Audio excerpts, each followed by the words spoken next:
오늘은 승화에 대해서 학습하겠습니다. 학습 목표: 승화 현상을 관찰하고 주변에서 그 예를 찾을 수 있다. 두 번째로, 승화가 일어날 때 나타나는 현상을 입자 모형으로 설명할 수 있다.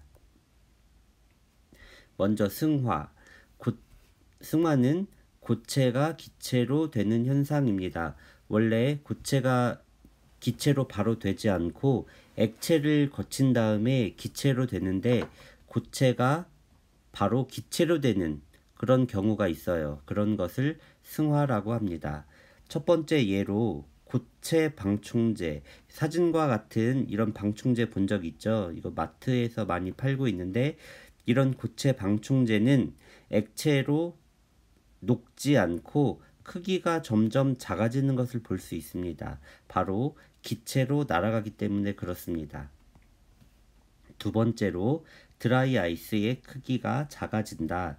드라이 아이스는 아이스크림 가게에서 아이스크림 녹지 말라고 넣어준 것 우리 많이 본 적 있죠? 이 드라이 아이스는 액체로 되지 않고 바로 점점 크기가 작아지는데, 그 이유는 이 드라이 아이스가 이산화탄소가 되어서 기체로 날아가기 때문에 그렇습니다. 두 번째, 승화. 기체가 고체로 되는 현상. 기체가 고체로 되는 현상을 승화라고 합니다. 기체가 고체로 되는 것 또는 고체가 기체로 되는 것 모두 다 승화라고 합니다. 기체가 고체로 되는 현상은 겨울철 자동차를 밖에다 세워놓으면 아침에 자동차의 유리에 얼음 같은 게 얼어 있는 것을 볼 수가 있습니다. 이런 것을 성해라고 합니다. 이 성해는 공기 중에 있는 수증기가 고체로 얼어서 이렇게 유리에 얼음이 되는 현상을 성해라고 합니다. 수증기가 얼음, 즉 고체로 바로 되는 현상이에요. 그 다음, 겨울철 높은 산 위에 상고대가 생긴다. 여기 나무 같은 걸 보면 눈꽃처럼 생겨 있죠. 이런 것 바로 공기 중에 있는 수증기가 나무에 이게 얼음으로 이렇게 바로 승화되기 때문에 나타나는 현상입니다. 여러 가지 승화의 예. 먼저 첫 번째, 추운 겨울날 언 빨래가 마른다. 언 빨래, 즉 고체에서 기체로 바로 빨래가 마르는 현상을 말합니다. 두 번째, 추운 겨울날 언 명태가 마른다. 명태를 말리기 위해서 야외에다 이렇게 널어놨는데 꽝꽝 얼었습니다. 그런데 명태가 점점 말라갑니다. 녹지도 않고. 이런 것이 바로 승화의 예입니다.